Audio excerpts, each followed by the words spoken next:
ఆయన ఇప్పుడు తెనాలి పరామర్శకు ఎందుకు వెళ్తా ఉన్నాడు?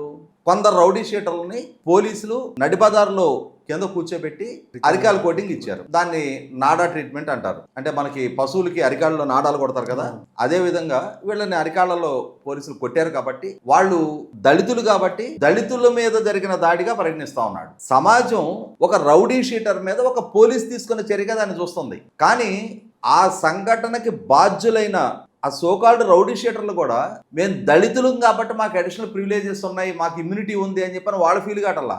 కానీ జగన్మోహన్ రెడ్డి గారు ఫీల్ అవుతున్నాడు. వాళ్ళు మాకు రొమ్ము బిర్రు ఉంది, మేము ఈ సమాజం మీద ఆధిపత్యం చెలాయించడానికి పెట్టి పుట్టామని చెప్పని ఫీల్ అవుతున్నారు. కానీ జగన్మోహన్ రెడ్డి గారు మాత్రం వాళ్ళని దళితుల కోణంలో చూస్తున్నాడు. అంటే ఆయనకి వాళ్ళు ఒక ఓటు బ్యాంక్ని పెట్టగలిగే అస్త్రాలుగా కనిపిస్తా ఉన్నారు. 100% నేను కూడా ఒప్పుకుంటా. పోలీసులు నడిబజారులో ఆ రకంగా మ్యాన్ హ్యాండిల్ చేయకూడదు. పోలీసులు వ్యక్తుల మీద చట్టపరంగా ప్రొసీడ్ కాకుండా ఈ విధంగా భౌతిక హింసక పాల్పడటాన్ని ఆక్షేపిస్తున్న జగన్మోహన్ రెడ్డి గారు మరి దిశ ఎన్కౌంటర్ జరిగిన సందర్భంగా ఆంధ్రప్రదేశ్ రాష్ట్ర అసెంబ్లీ వేదికగా కేసీఆర్ గారిని స్తుతించాడా లేదా? చాలా మంచి పని చేశారు, ఆ అమ్మాయికి సరైన న్యాయం దక్కింది అని చెప్పని. మరి ఆ రోజు ఎన్కౌంటర్ గురైన వాళ్ళ కులం ఏంటి?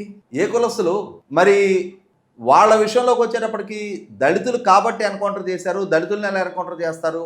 రేప్ చేస్తే మీరు అరెస్ట్ చేసుకోండి, అమ్మాయిని చంపేస్తే కేసు ఫైల్ చేసుకోండి, అంతేగాని వాళ్ళని ఎన్కౌంటర్ చేసే అధికారం హక్కు మీకు ఎవరిచ్చారని చెప్పని కేసీఆర్ గారి ప్రభుత్వాన్ని నిలదీయలేదే.